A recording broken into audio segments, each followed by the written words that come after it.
Okay. Very good morning to all of you. Let me share my screen.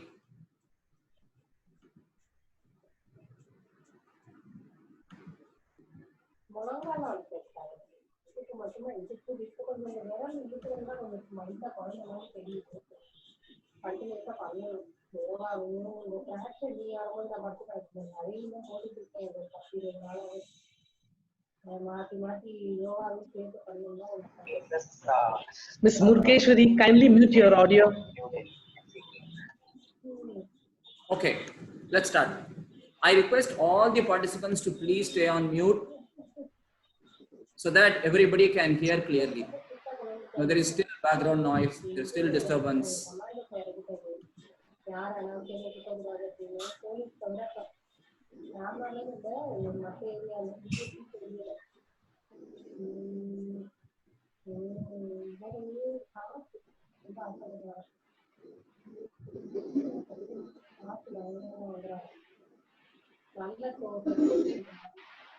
Okay, let's start without spending too long. So this is going to be the topic for the day, leveraging IoT.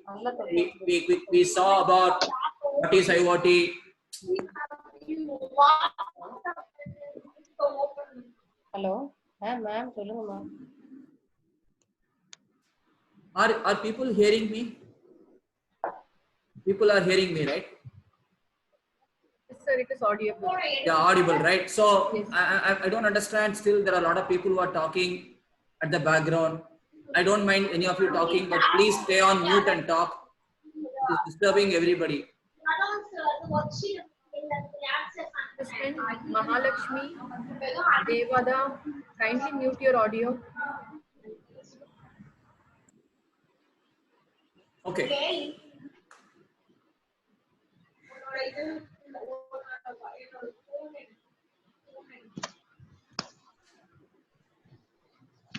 Okay, so broadly, the topic for the day is going to cover the following areas. Leveraging IoT, that is the theme for the day.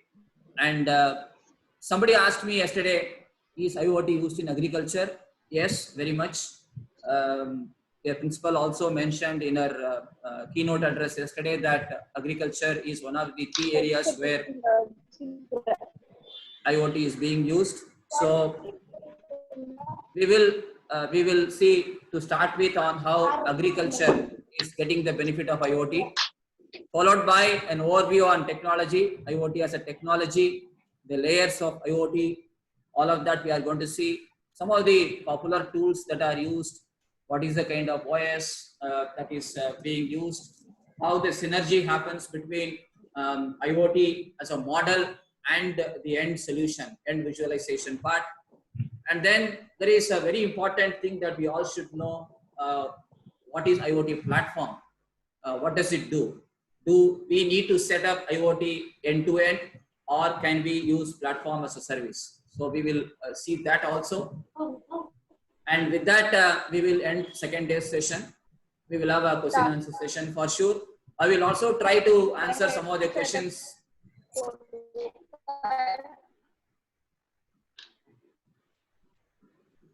I will also try to answer some of the questions in between the session.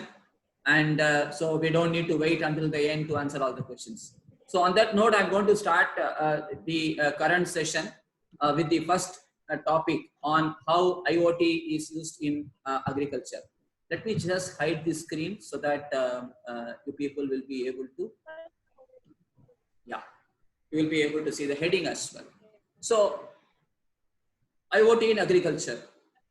I know all of you, most of you belong to south of Tamil Nadu, where agriculture is bread and butter. I also come from that part of Tamil Nadu. I come from Karaikudi, where I have seen near my place. In fact, I come from a village near Karaikudi. So I have seen a lot of farmers, lot of agriculture is going to the field in the morning, coming back in the evening, sweating their day out. So I have seen it all in my childhood. So agriculture is definitely one of the mainstreams in India. And I read yesterday that the global population is almost will be touching 10 billion in about 30 years from now, by 2050. So what has got the population to do with the agriculture or IoT? The answer is simple. You cannot do a traditional farming as we do today, right? If we continue to do the traditional farming as we do today, I don't think we'll be able to have enough resources to support the population that is likely to hit in 2050. So what is the model? I don't know how many of you have heard of this term called tissue culture. This is one of the biotechnology terms that became popular sometime in 1995-96. Since then, the biotechnology took off, big time. Tissue culture is one of the different ways of farming in which it's slightly unconventional, still healthy, where they are able to quickly move from one produce to the other produce without spending too much of time. They were also able to produce a lot more quantity in a shorter time because of the advanced technique that they were following. So on the similar lines, now with IoT coming into play, the smart farming is going to be the order of the day. So what is smart farming? Smart farming is basically nothing but there is going to be a high-tech system of growing food, right? From the traditional model of growing food, which is what is being done today, we are moving to an unconventional, technology-dependent, technology-driven, capital-intensive model in which there are going to be a lot of technology-associated devices, modern ICT as we call, using information and communication techniques. That is going to drive the force from now, or it has already started in some of the Western countries. I'm sure it will also evolve for a period of time in India. So when it comes to farmers here, the education plays a role.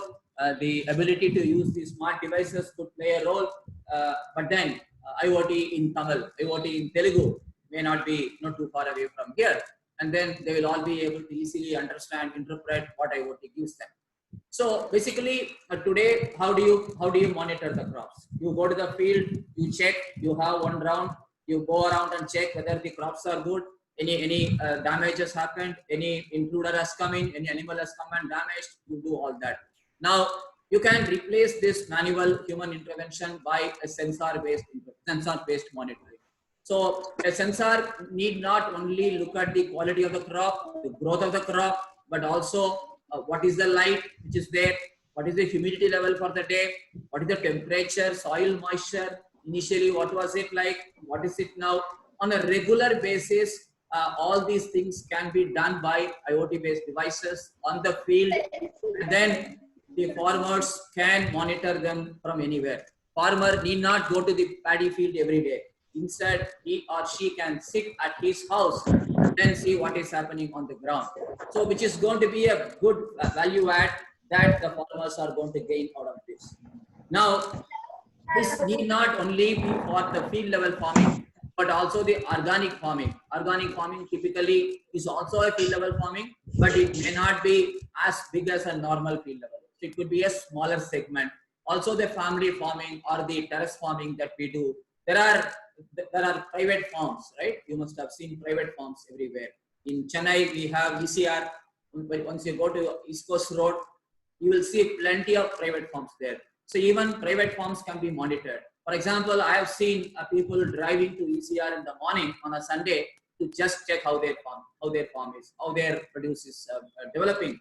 People used to drive 40 kilometers on a weekend to see the crop. Now they don't need to do that.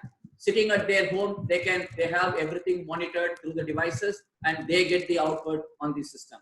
So this is also possible to be able to manage. And also the water usage. Tamil Nadu is always short of water. Of course, India also, there are places where we have shortage of water. So how do we optimally use the water? How do we conserve water? Electricity, as we discussed yesterday.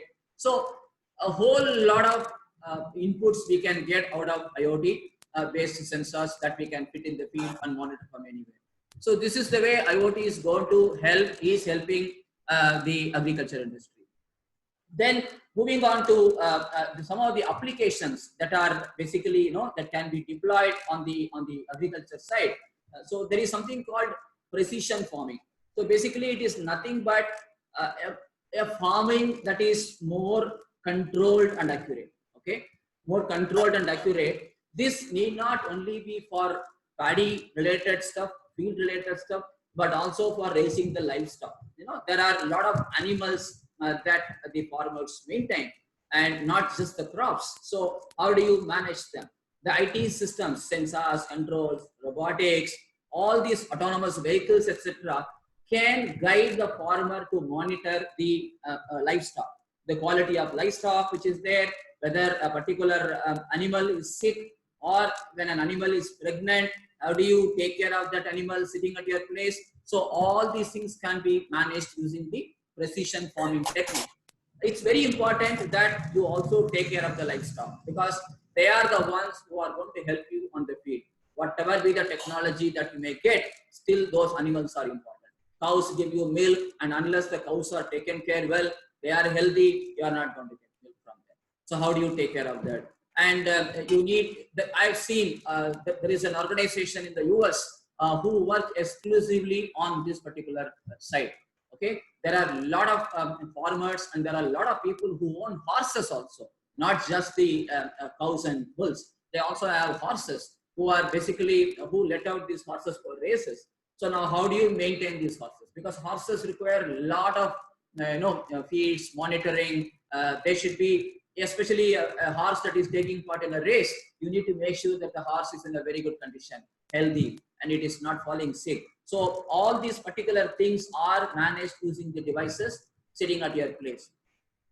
So it is not just the crops and other things, but also the animal side can be taken. Madam, can you please be on mute? We are hearing you. It is disturbing everybody. Could you please be on mute? I hope you are hearing me. Please understand, when you speak, it disturbs my flow. It disturbs the concentration of the team, people who are listening to this.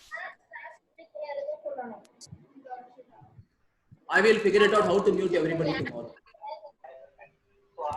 Sir, otherwise you can send those person out of the meeting, sir, because they're disturbing everybody. Kindly ask them to leave, or else you can send them off from the meeting. No, that's not correct, ma'am. You should not do that. You should not do that. Because it's disturbing everybody.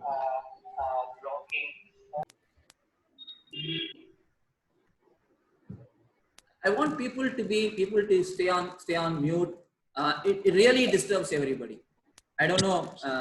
I think it is so important that we all stay muted. This is actually a very good session. I am learning a lot out of this. Trust me. Okay, I am learning a lot out of this. I want people to understand that there is a dedicated time that we have created for this session. So please understand. I request all the participants to stay on. I still hear the background noise.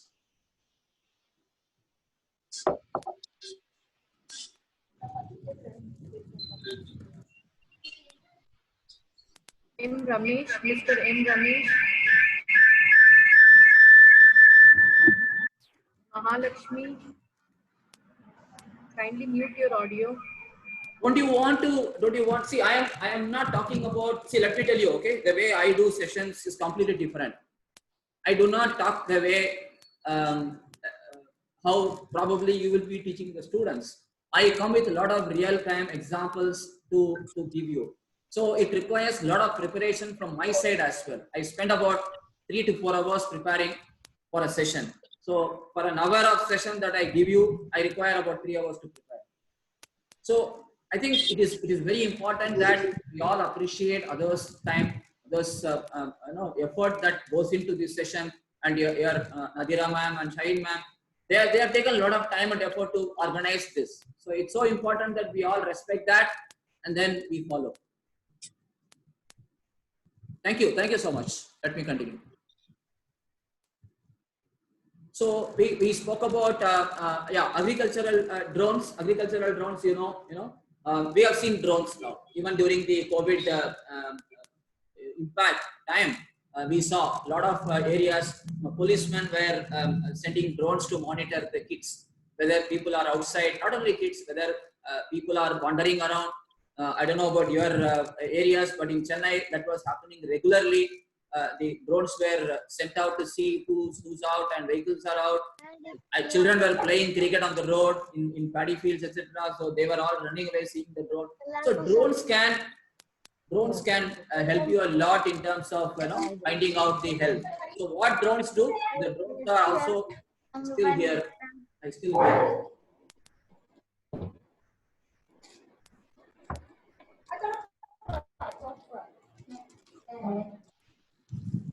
Okay, I'm trying my best.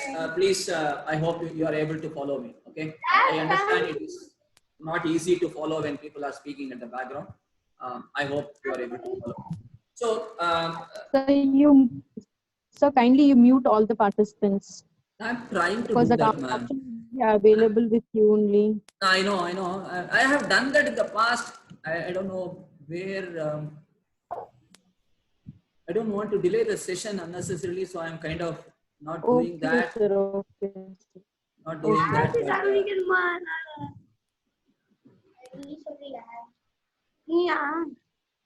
Otherwise, just remove the participants, sir. No, ma'am. Let's not do that. Let's not do. Let's not do that. I don't want to do that. Let's see. Okay, I hope. but still, they are creating very much disturbance. I complete. There is something called disabled participants annotation. I'm not sure what it is. It may be something else. Mute all. I have seen that. I have also done that in the past. I don't know where it is. I'm trying to figure out. Anyway, fine. Okay, let's start. Let's go back. Okay, sir. Okay, so the drones can help a lot. Basically, there is an organization called Precision Hawk. Okay, they are in the US. They are specialized in the drone-based IoT model. Okay, they get a lot of data via a series of sensors, including the images, mapping, surveying of the land. All these things are done using the drone, and finally the in-flight monitoring during the movement of the drone. The in-flight monitoring is done, observations are done, and finally it comes back to the analytical team for analysis. So it is not just not the looking, but also out of that, what kind of analysis can be done. So from the data, they get insights into the plant's health. Okay, what is the health of the plant? What is the number of plants? For example, let's assume that you are planting coconut trees on a field, and you have planted about say 100 trees in a particular area, 100 plants in a particular area. The drones can also count the number of plants which are there. And what is the yield prediction? How many plants are growing as per the target? How many are behind? So what needs to be done? What is the height of the plant? On an average, each plant has to reach a particular height in 30 days, 60 days, 90 days, like that. So how many plants have reached a particular height? How many are below? So what it requires? What is required to enhance the growth of the plant? So you can do all of that. Canopy cover mapping can be done. Field water ponding. So again, that also can be done. You can instruct the water motor to release water at a particular time using this. So literally, you can manage so many things of a drone. For example, if you are having a paddy related or a crop related stuff, what is the nitrogen content? What is the drainage mapping? Whether the water is getting out properly, whether the water is reaching the plant properly. A whole lot of activities can be managed using the drone. So basically, the drone is one of the best instruments or devices that gives the farmer a huge amount of data, okay, to analyze. Livestock, we touched upon.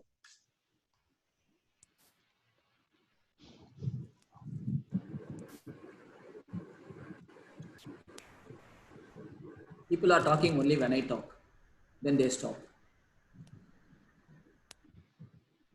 Okay. As I said, livestock monitoring is basically to identify the animals that are sick, that can be attended to. Let's assume there is a herd of animals, couple of animals are sick there.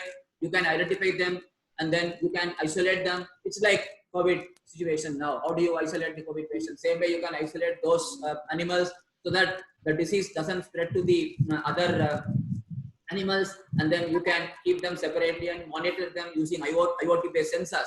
Even for the sick animals, you can have sensors attached and you can monitor them. You can get their blood pressure using a sensor, and you know, okay, the animal is progressing well, or there is still some problem. Like how we spoke about an ICU patient being monitored. Sick animal also can be monitored using a livestock monitoring process. I told you there is an organization in the US called JMB. They are basically specialized in cow monitoring solutions, animal monitoring solutions. So just imagine the importance that is given to even animals when it comes to agriculture. Of course, without animals, as I said, agriculture cannot flourish. So in terms of technology, mapping the technology to animals, but just not the human beings, they are being used extensively abroad. And I'm very sure very soon we are also going to have that kind of situation. Moving on to the next item, smart greenhouse. Basically, it is another methodology that enhances the yield of vegetables or fruits or crops. This is also a kind of technology-based methodology. Okay, there are a set of environmental parameters that are identified. Then these greenhouses control that methodology. They manage the mechanism. Okay, they manage all of that. What is the advantage? When you need to do this manually, it means there are kids talking at the back.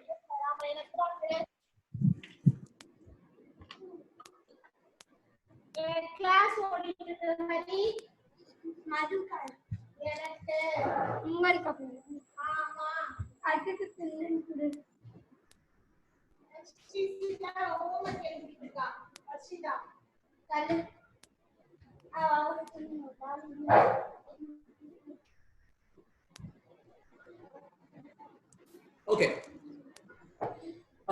Okay, so when you need to deploy a human being to do all of this, what happens?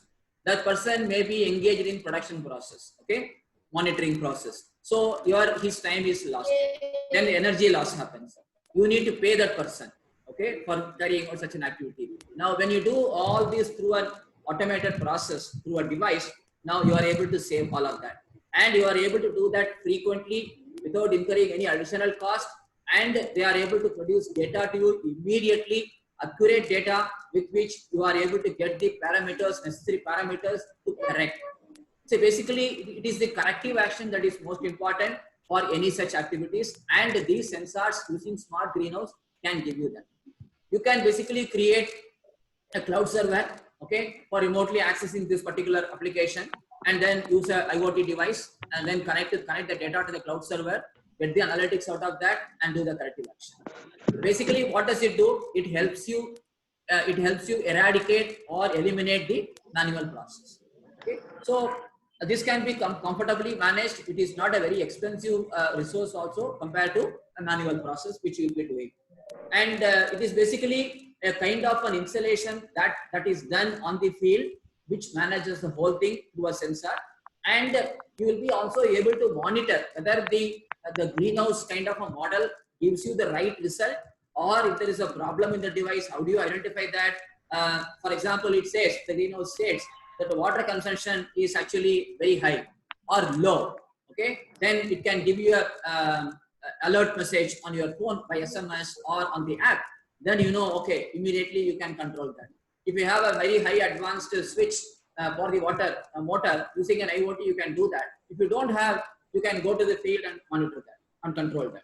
This can also be applied to not just the agricultural part, but also in a mall. For example, let's assume that in a mall, there is a central team who manages the air conditioners. And then you have an IoT device that gives you complete information about the AC level across floors in different wings, different entrances, etc.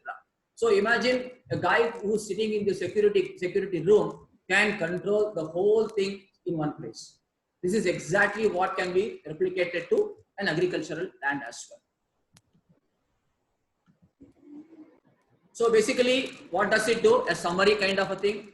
This includes sensors to monitor the soil level, water level, light, humidity, temperature, which we discussed at the beginning. A specialized software solution for each of the use cases. For monitoring temperature, I may need a solution. For monitoring water and light, I may need a solution like that. I can have an integrated solution that monitors everything. I can integrate through APIs.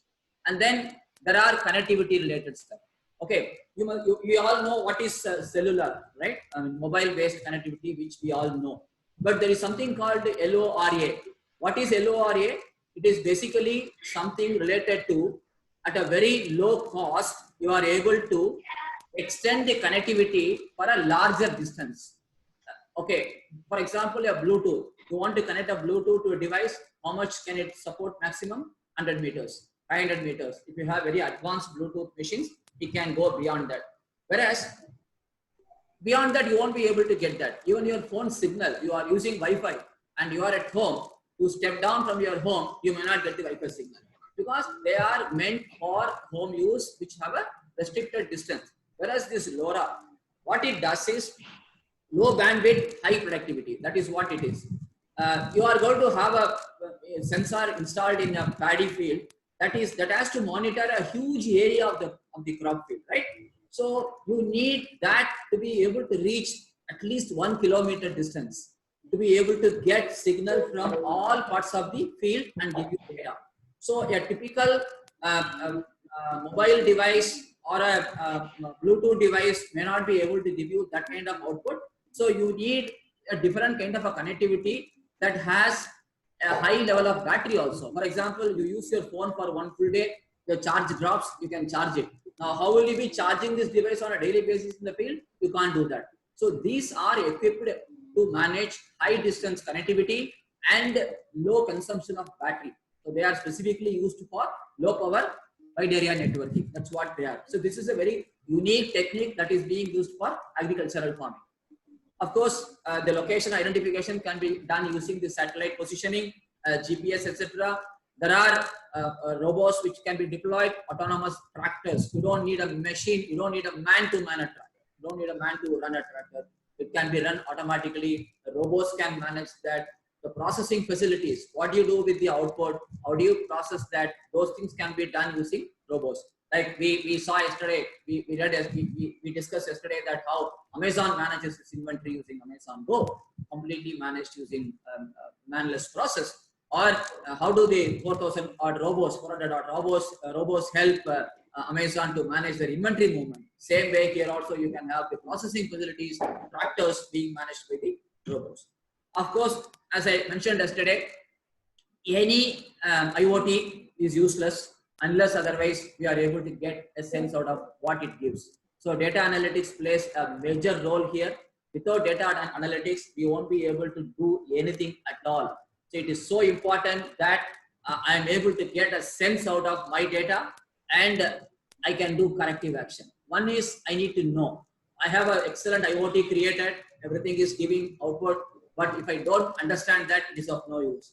I understand that I'm not able to correct it, it is of no use. So analytics plays a major role. That is what I told you yesterday. IoT is not just about one technology. It encompasses multiple technological areas. Okay, it cuts across multiple platforms. There are about 15, 20 different technology platforms that are combined, converged to make IoT. So that is where the demand is so high. So analytical model, analytical algorithm is so important, so crucial to be able to get a sense out of that. Okay.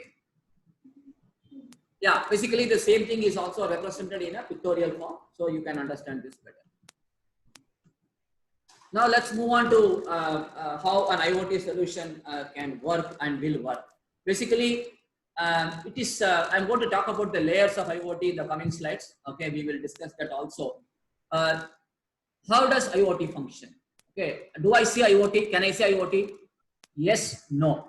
In certain areas, I can see an IoT device functioning. In certain areas, I may not be able to see. In a plane where an IoT device is fitted to a cockpit, I may not be able to see how exactly it functions. That's where the data that comes out is very, very valuable. Whereas on a field, I am setting up a device, I'm setting up a sensor that can do an IoT process. I can see that. A lot of us, all of us, almost every one of us would have visited a mall at some point of time or other. Or you go to large IT organizations, IT campuses, there is a process for entry and exit. Okay, you have to show your ID card, swipe your ID card there. It recognizes your chip, allows you to, it opens up that gate, you are able to enter. That is basically a kind of an IoT model. Same way, when you come out from a shop, you carry an item unbilled, you carry an item which has a tag that is not removed, that sensor is going to beep, right? We have seen all that happening in movies and then in real time also. So what does it do? It basically identifies what is built, what is not built. So there is an IoT layer that is embedded there to be able to determine that. An example that is given is so beautiful. I liked it. Now, a parent sitting in his or her location, wherever they are, will know when the child has reached the school. Child goes by van, public transportation, public van, he or she goes to the school. And the moment the child enters the school and passes through that security area, then either through an RFID process, could be typically these are managed through RFID process, RFID tags. An RFID tag passes through that particular device and immediately the parent is notified on the app or by an SMS that the child has reached the school. How beautiful this is. This is what technology can do wonders. Okay, so a sensor and a device or a combination of both or combinations of both. There can be multiple sensors managed by multiple devices put together. That is where an IoT solution starts. Basically, that's the beginning. Without a device and a sensor, you will not be able to manage anything. A Bluetooth is a device. Bluetooth also has a sensor. So basically, you can perform IoT using Bluetooth. A mobile is a device. Mobile also has a sensor, be it a 5G mobile technology sensor or a Wi-Fi sensor, through which signals are passed. Your location is captured through GPS. You are able to trace your location, whereabouts. You know the movement. A lot of things you are able to do using that sensor. So if I have a smartphone and I have disabled my sensor, you will not be able to trace my movement. So both work together, both work in conjunction. Please understand that. Followed by connectivity. Yeah, now I have a sensor and I have written program. Okay, the program is embedded.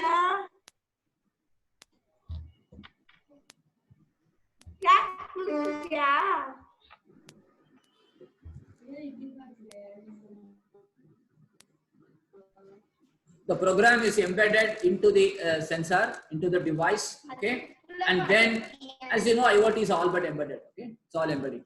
So it's embedded into the device and the sensor, device rather. Now what happens is the sensor reads the program and then emits the output. That's how it works. So what happens is, now where does it go? Now this sensor is, this device is connected to the Wi-Fi, through the Wi-Fi to the cloud. Okay, it can be Wi-Fi, it can be cellular model, it can be a satellite model, it can be anything. It can be a LP WAN, which I talked about, LoRa model, low power wide area networking, which we use for agricultural model. We just discussed. So through any of these devices,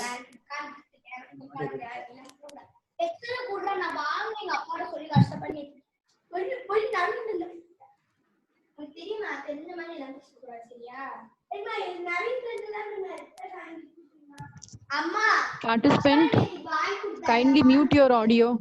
It's very disturbing. okay. Participants, kindly mute your audio.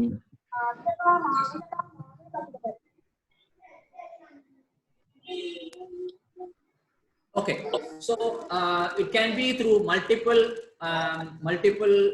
channels. Okay, it can be, data can be sent to a connected cloud server. Typically, you will not manage IoT data on a on-premise model. Let me just have some water, please.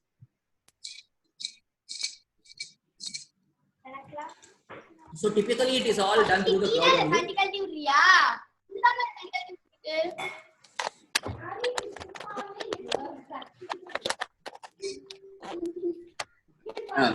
So data is passed to the cloud using any of these technologies. So now what happens is you also need to set up redundancy. You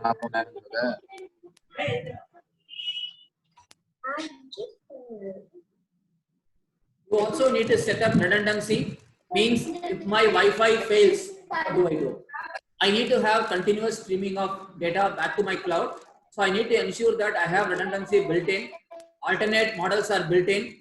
alternate communication techniques, connectivity techniques are built in, so that I don't lose track of my.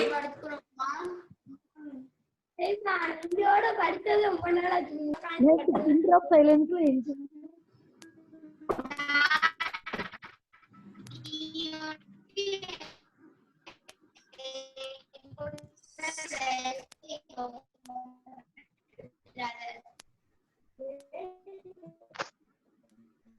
Okay. Mahalakshmi, Okay. Mahalakshmi, continuously. Please remove Mahalakshmi otherwise. Let me Better, I just think. check. Wait. I don't know. I'll try to meet them. Wait. I'll try to.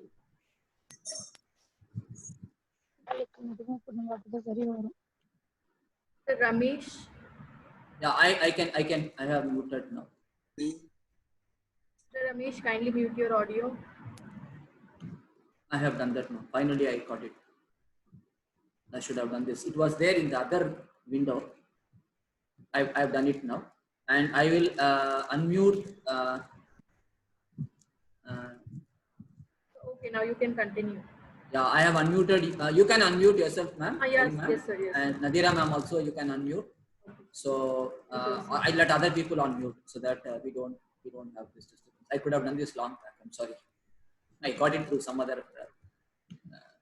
Okay. Hide this. So yeah, I talked about the connectivity. You have multiple ways of connecting to the cloud, using which you'll be connecting from the data is passed to the cloud. So once it hits the cloud, then we know, right? What do we do? Today, see, basically IoT is a layer. Okay? Today we all work on cloud, correct? Whether it is a normal application, our CRM, our attendance model, everything we work on cloud only today. Majority of our solutions work on cloud. So what we do as an application, a business application, what we do, same thing is being done through an IoT device. That's all. Okay, without the manual intervention.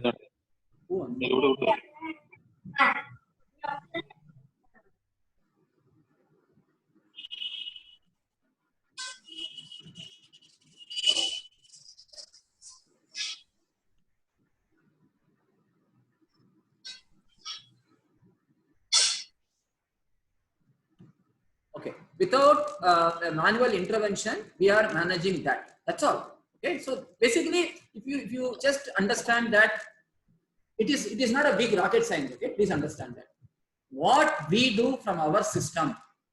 Okay, whatever we do from our system, we make an entry in the system today. That system hits the cloud. Same thing an IoT device does through the sensor, through the program that we have written on what needs to be done. Simple. So if you understand this hierarchy, this layer, then IoT, you will understand it is not a rocket science. That's all. Just need to relate yourself with IoT device and then everything is same. Of course, there are different platforms, different models in which you can achieve that. Other than that, everything is same. So now coming back to, okay, once the data has gone to the cloud, what next? Now, again, I've been telling the same thing. Any data, unless I cannot process, unless I cannot make a sense out of that, it is useless, right? So that's what happened, right? In a lot of industries until now, they were collecting so much of data, but they didn't know what to do with it. Do you think the big data as a concept came only now? No. Big data existed right from the time data existed. We didn't know how to process them. That's all. Social media came into existence long back. We didn't know how to process their data because we only knew traditional data processing. Then there has to be a technology invented to manage that data. So all these terms, all these things existed. Only thing, the invention, the process, putting that to use came much later. That's all. So IoT has come into existence in the last 10 years. The device does what a human was doing. That's all. So the time taken to achieve that is much faster now, much more accurate. There is no room for mistakes there. There is no room for a manual intervention there. That is the difference. So the data processing happens. This can be done in your data center, in your organization, in your college, wherever you are able to get that data and then do analysis and present it back to whoever is required. For example, if you are analyzing agricultural data, what should you do? We need to present it back to the farmer, saying that this is the inference or finding of your field. These are the things to be done, to be attended to. We give it back to them. That is how the data processing team does it. And finally, yeah. Now, if I do data, I have data, I've collected data. I need to present it in a meaningful form to the people. Now, if I give the same data to you, you may not understand. As a farmer, you may not understand. So what should be done? Typically, a graph, a report, a sensible way of presentation has to be made to the people, to the end users, so that they understand what I am trying to tell them. Big data is there. I have analyzed the data. Now I know what it is. I have applied an algorithm model, but I need to create a visualization using a Tableau, using a Click, using a business objects, Cognos, any of the BI tools need to be applied on top of that to get a good visualization and presented back to the end user. Same way here also, once the data comes from cloud, I need to process that. I need to generate a meaningful report and present it back to the end user so that he or she understands. Basically, if you see second, third, and fourth, we are already very comfortable. We know what it is. We have been using that day in and day out ever since cloud computing came into existence. Only the first layer is what we are trying to understand. So if you replace yourself with the device, the sensor-based device, and then you understand IoT. It is not a big thing at all. This is how I interpreted IoT. This is how I understood IoT. Okay, this is a very, very important segment we are now reaching into. I want people to follow this very carefully. This is going to be the order of the day. This is how IoT is going to transform. IoT is going to move on from here. Okay, what is a platform? We all know platform, right? Not the platforms that we see in railway stations, but the technological platforms that exist today. Platform as a service, we all know this term, PaaS. Software as a service, SaaS, SaaS model, PaaS model. We hear this very often. What does it mean? Until 10 years back, 15 years back, we all had servers in our places. Okay, file servers in our places. We had backup servers in our places. On a daily basis, I had to take a backup. And if a server fails, the redundancy had to be built in so that the other server takes over immediately and functions. Imagine in a railway ticketing system, we go and stand in the queue. People are working on ticketing. Now suddenly the server crashes. What happens now? Everything is come to a halt. Tickets unbooked, tickets partly booked, somebody would have paid, that is not updated properly. So there are a whole lot of confusions that can come. How do we eliminate this? So there is a backup server, there is a redundancy built in. So if when a server fails, the processor fails in a server, the other server takes over immediately. So the mirroring happens between server A and server B. So the automatically all the data are synchronized into the other server. That server takes over. This is how we were all working until 10, 15, 20 years back. Now what has happened with the advent of cloud? This has gone. Still there are on-premise solutions which are still existing, especially in terms of confidential information such as Ministry of Defense, government departments. Still there are things that they may not want to move to cloud, so they are still keeping it in their premise. But predominantly, I think 60–70% of the users are moved into adopted the cloud model. So what is the benefit here? I don't need to buy a server. I don't need to maintain a server. I don't need a database administrator. I don't need a hardware administrator. I don't need to get into AMC, annual maintenance contract with my server provider. Nothing is required. I don't need to upgrade my OS. I don't need to keep a tab on my hard disk space. I don't need to keep a tab on my RAM. Nothing is required. All I need is I rent a space from a cloud provider, and then that space is dedicated to me. I can choose what OS I want, what kind of applications I'm going to deploy. Based on that, I can choose the database that I want. Whether it is going to be a big data solution, then I may need a NoSQL database model. I may need a Hadoop model, or it is going to be a traditional data processing I'm going to do. I can still go with an Oracle MySQL model. I can choose anything I want. I want to do Ubuntu. I want to do Windows. I can choose everything. I can take Then finally a cost comes. I am able to rent that space in my name on a subscription model. I can host my solution there. This is how cloud platform works today. On the same lines, IoT providers, support providers, service providers have also created platforms. As I told you at the beginning, IoT, there are so many software, hardware elements that go into IoT. Except the devices and sensors also are taken care along the devices. So devices come with sensors basically. So except that proprietary devices that you need to install at your workplace, other than that, everything else is taken care by the platforms. So in effect, how does it benefit you? You don't need to incur any capital expenditure. That is the bottom line. There is no capital expenditure that you need to incur. What is capital expenditure? Those of you who are not familiar with financial terms, buying a computer, buying a server, investing on a hardware infrastructure is a capital expenditure, which is actually a huge money that we spend. We don't need to do that. Now I can put that on a subscription model wherein on a yearly basis, I pay $5,000 to maintain my entire IoT platform, to maintain my entire cloud platform. That is the way today organizations move. So basically, an IoT, a complete IoT system, as we know today, as we know now, it requires a hardware, it requires a sensor, it requires a device. We are going to build the software to manage what is required. Okay, and then you need a connectivity also. So now what happens is, now connectivity, yes, I need to build a connectivity at my location to be able to connect to the IoT platform. But the whole infrastructure is given by this platform service provider. So it takes care of communication channeling, okay? Redundancy is built in automatically.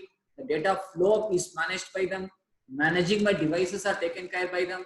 The functionality of application which needs to send data, everything is managed using this platform. So in effect, my maintenance cost comes down. Basically, that is the model. Okay, I can connect my hardware with the cloud platform, IoT platform.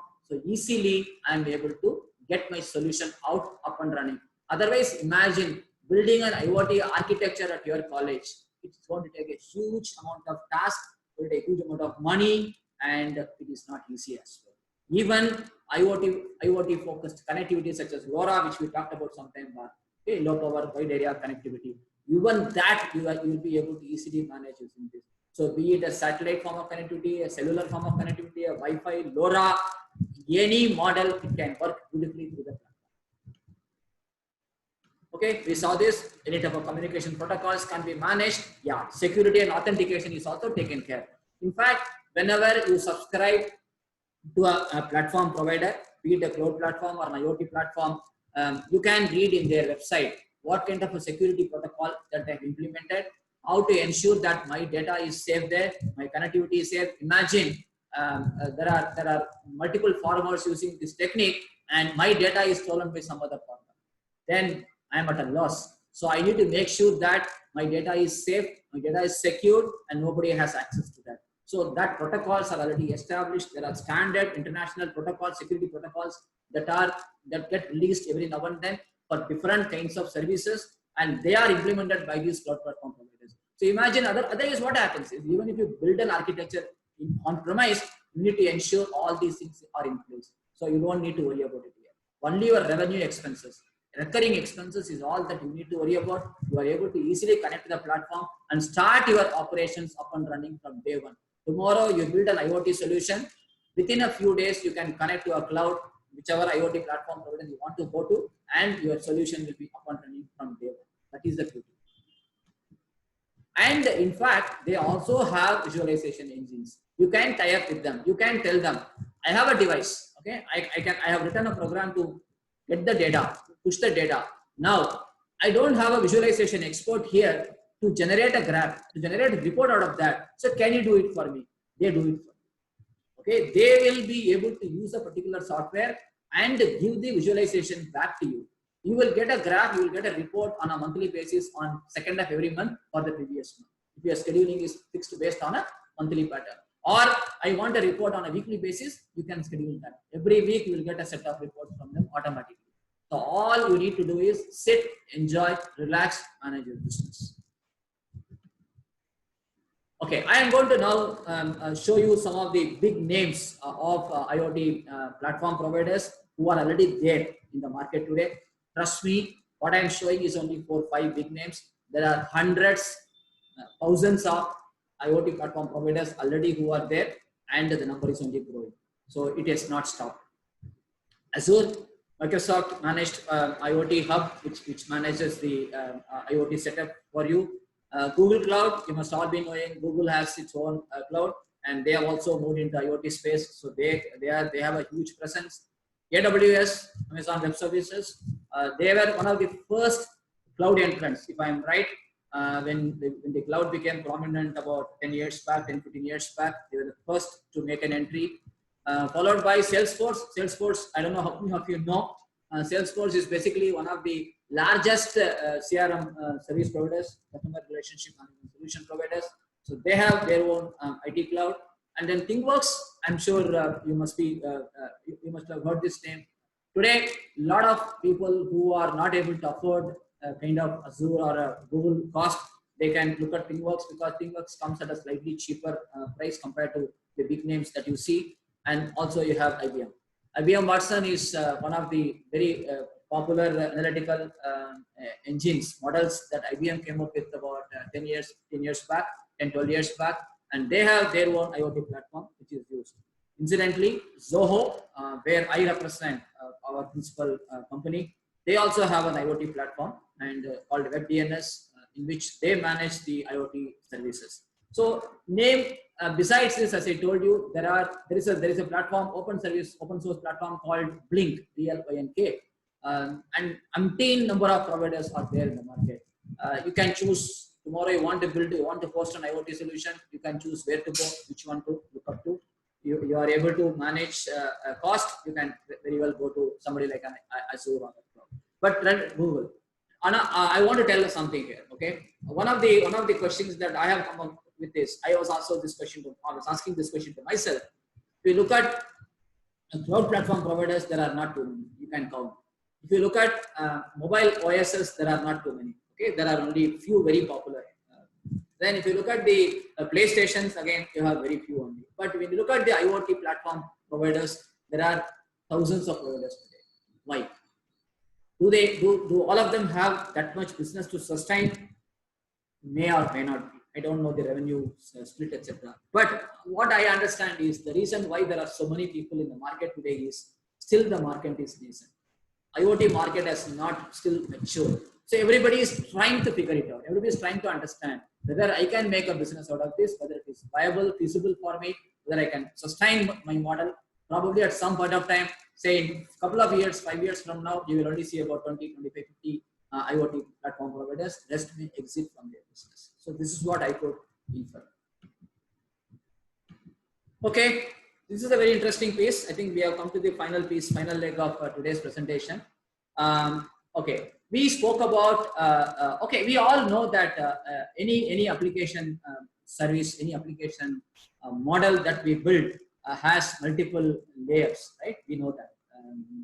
If you look at the applications that we develop for any commercial applications, we see 2 or 3, it's called the entire architecture, okay? You can have any number of layers. But typically, we used to build it as a two-tier architecture in our early days when we used to build solutions using FoxPros, Visual FoxPros, or Visual Basics, etc.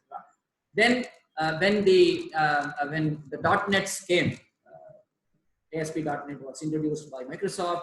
Gradually, it moved from 2-tier to 3-tier, wherein we use the ASP.NET as a front-end UI, and then the VB.NET used to be used for building the business logics, business layers, etc.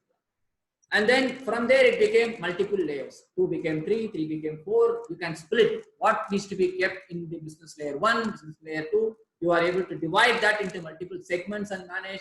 The database can be distributed, database can be centralized. You have multiple models which you are able to create. Same way, IoT also has a layered approach, layered architecture. Starting from a 2-layer architecture, 3-layer architecture, not 2, 3-layer architecture into even 5-layer architecture, which is there today. Again, it is still maturing. Nothing is proven. This is the best architecture to go with. But majority of IoT applications today use a four-layer approach, four-layer architecture. That is what I have tried to depict here. You'll have to start from the bottom. That is where it starts. Okay, it goes upwards. So don't go from top, but start from bottom. As I told you, the first layer is basically devices fitted with sensors.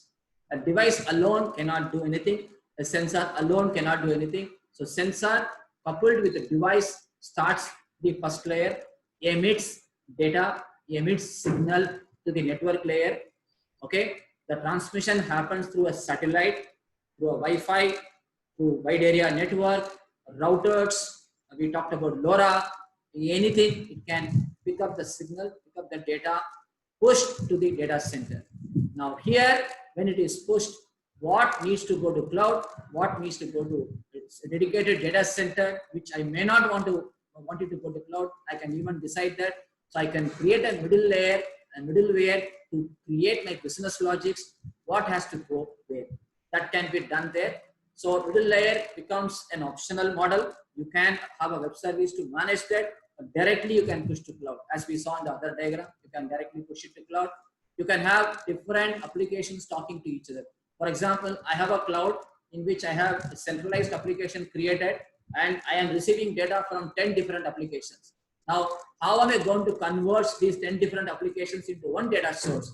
I can use the real-time APIs and I can make these APIs talk to each other and then get that data back into a single source. I will be able to do analysis. And then finally comes the application.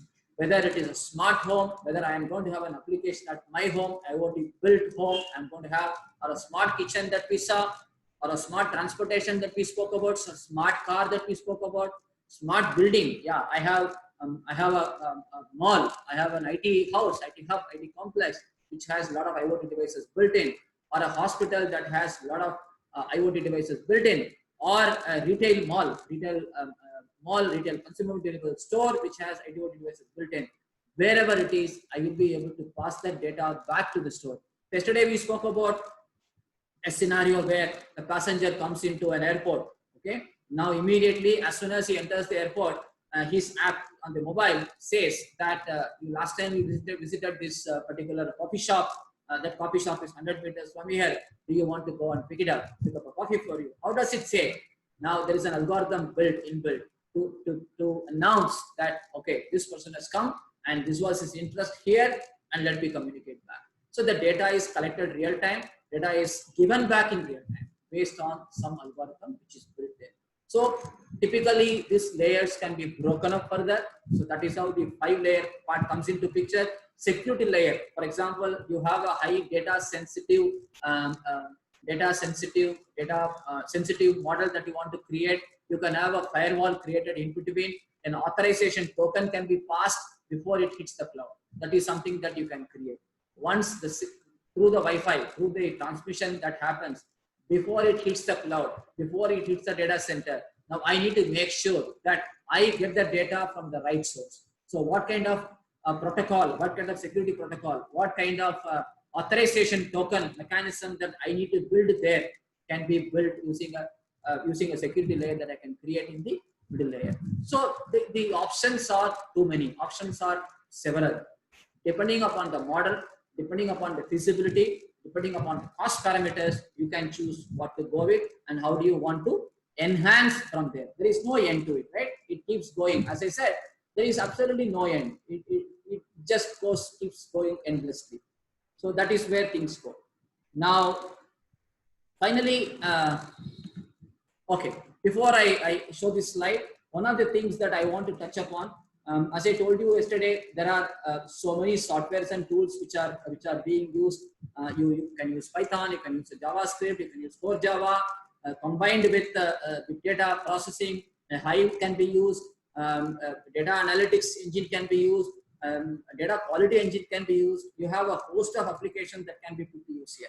And there are also exclusive IoT related databases, IoT related OSs which are existing today. So basically they have been designed in such a way that they are light and you are able to get the best focus out of that. Ubuntu carries one.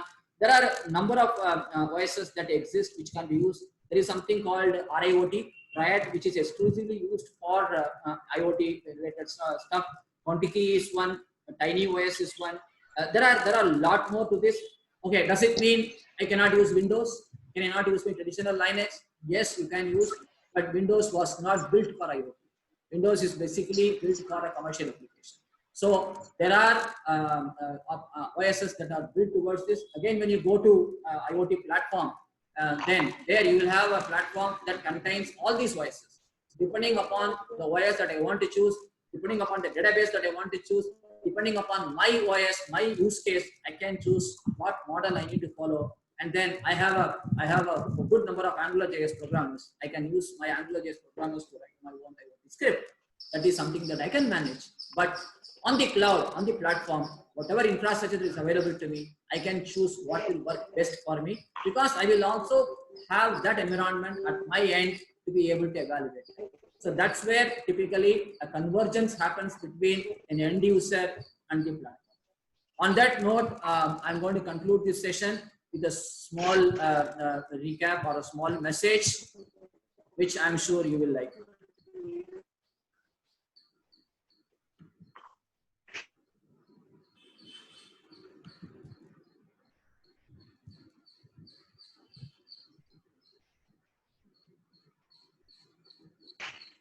I hope you get the message. Shall we proceed with question answer session now?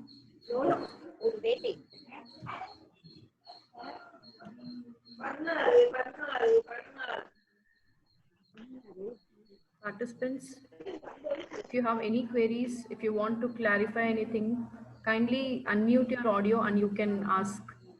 Otherwise, type in the chat box.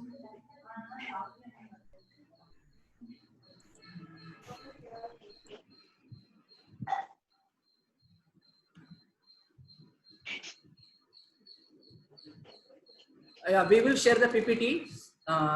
Yes, we will share the PPT in the group.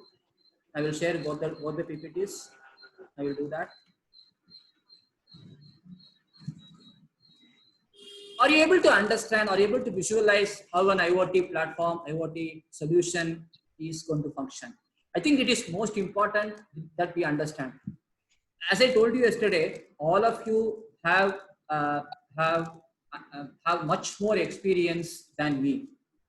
About devices and coding, I'm sure you have better understanding than me. I am not an IoT programmer as such, but I need to do some groundwork to be able to come back. I can spend some time. I can spend some time on that. Maybe I can share some literature on that. I may not be able to take you through a session, because what I am trying to cover is more than the coding. Coding is basically something that you can easily pick up. Okay? If you want to use Java or Java, we already know it. It is a question of putting that into an IoT device. So there are specific fine tunings to be done, okay, which is what you need to do. The problem here is what we don't understand is how does it function? How does IoT as a model work? That is what I am trying to explain here. But I can definitely spend some time on that. Tomorrow, in fact, I am going to touch upon at least 2 or 3 case studies. I'm trying to, provided I have enough time to create them today. If I am able to do that, I will take you through some of the case studies where they are using IoT today and how what kind of benefits they have got out of that. I think those are the things that will encourage you to look at IoT as a solution. So I am coming from that. Can you show some demo? I don't have an IoT model, IoT model with me, so I'm not sure if I can show you an IoT solution. But let me see. Range of LoRa, it can go up to 1 kilometer. Some LoRas can go even beyond. You can have multiple devices. If I have, for example, I have a 5 square kilometer land, okay, and then I can have LoRa devices. I can have 2-3 LoRa devices connected in my land, and then they can together achieve my spread. Each, I think it can go up to 1,000 meters or more. Minimum 1,000 meters will be more. So sometimes it goes beyond that depending upon the power. Basically, it is a low network, high bandwidth kind of a thing. It can reach higher with using a low bandwidth, low network. That's the model it works.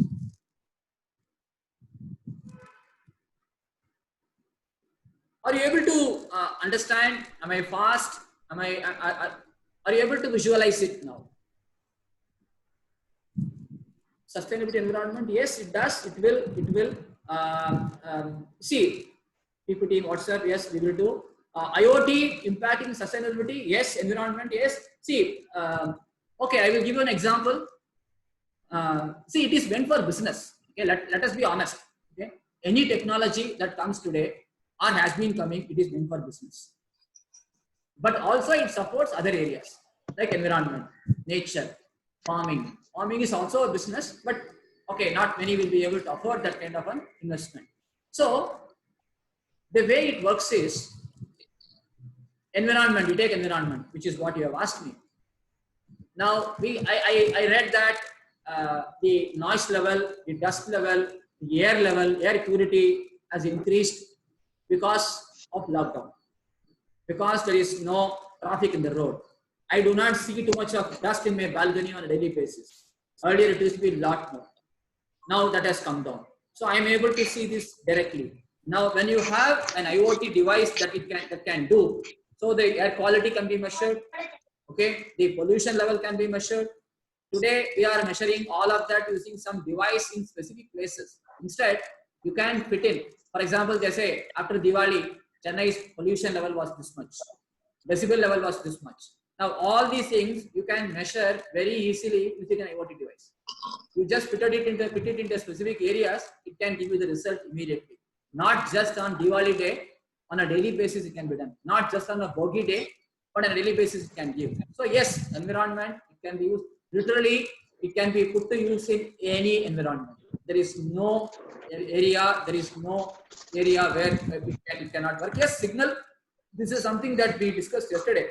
One of the drawback of IoT today is a signal issue, bandwidth issue. I may have a signal, I may not have the bandwidth. I may have bandwidth or my signal may be poor. So there could be pockets of data that can be lost, but then they are trying to figure out how that lost data can be restored back. So there are again no audio. I think people are hearing me. I hope people are hearing me. So there is sensor issue will be there, signal issue will be there. So it depends on where you are and what kind of setup you are in. You will be able to manage that. Name of the software and device for masterization. I need to come back to you on this. I will note down this. I'll come back to you.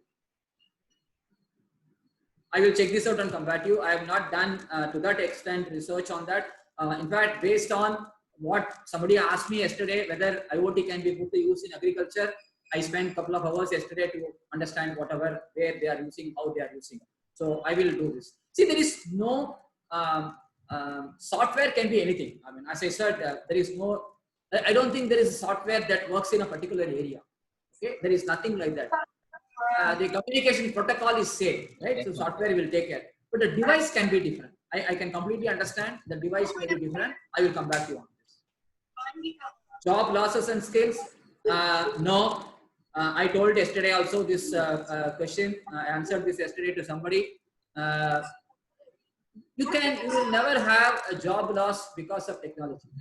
If you are an IT professional, you will never have a job loss. The point is, how do you optimize your skill sets? How do you enhance your skill sets? Now, IoT is booming today. Enrich yourself on IoT so that you will be able to create solutions. Now, tell me, IoT device is required. Those 4 channels, 4 layers are required. Great. Who will create those? It is the people. It is a set of 61 people who are there in this meeting room are going to create that. That is why I put up that slide. IoT is safe in your hands. So it is we who are going to create it. As long as we are intelligent, devices and robots can never become more intelligent than us. I can tell you that.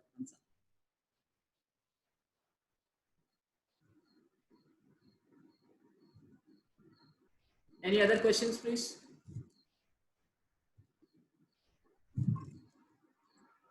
See, the cross skilling is most important. Okay, that's what I always tell wherever I have gone. Do not call yourself a database professional. Do not call yourself a visualization professional. I think that those days are gone today. You need to be a person who can do multitasking. Multitasking as in I can manage a Hadoop architecture. I can also manage a MongoDB architecture. Okay. That is how I want to position myself. I can create a visualization using a SAS visual analytics tool. I can create analytics using a Tableau. I can do both. And I will be equally good in my database. Any kind of database, be it a big data, be it a traditional RDBMS or a NoSQL database, unstructured database. That is where upskilling, cross-skilling comes. If you are going to be a single dimensional resource focusing in a particular area, then yes, we may be left behind. Robots and these devices can become more intelligent than us, they can overtake us. But as long as we keep ourselves equipped with new technologies, the road ahead is beautiful. I'm confident about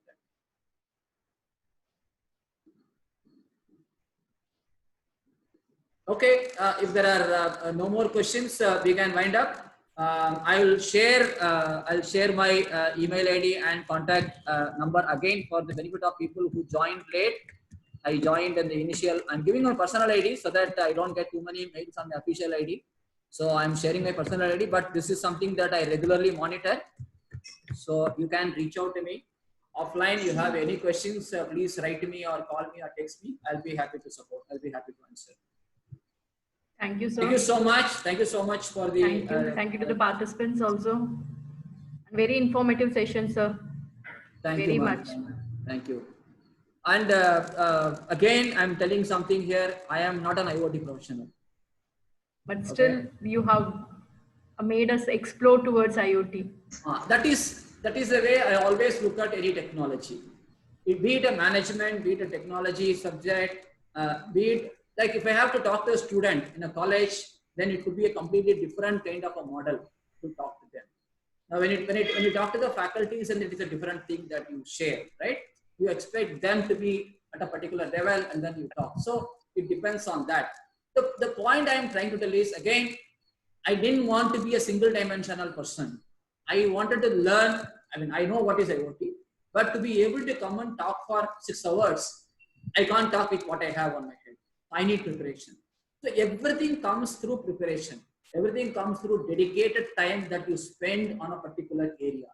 If you do that, not just one day, consistently, no robo, no device can become more intelligent than any of us. I promise you.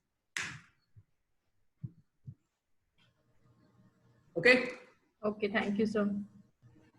Thank you, Shaheen ma'am. Thank you, Nadira ma'am. Thank you, everybody who joined this session. I appreciate your time, and I hope I made some sense in the day.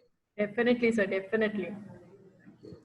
So tomorrow, I'm very excited to be back for the third and final session. Yes, sir. Me too. Who gave an opportunity for me to learn something extra. So thank you for that. Thank you. Okay. All the best to everybody. Stay safely. I will end the session now. I will share the meeting recording through a link. I will create a shared cloud drive and share it with you. Okay, sure, sir. Okay. Bye. Thank you, sir. Bye, sir. Bye, everybody. Thank you. Okay.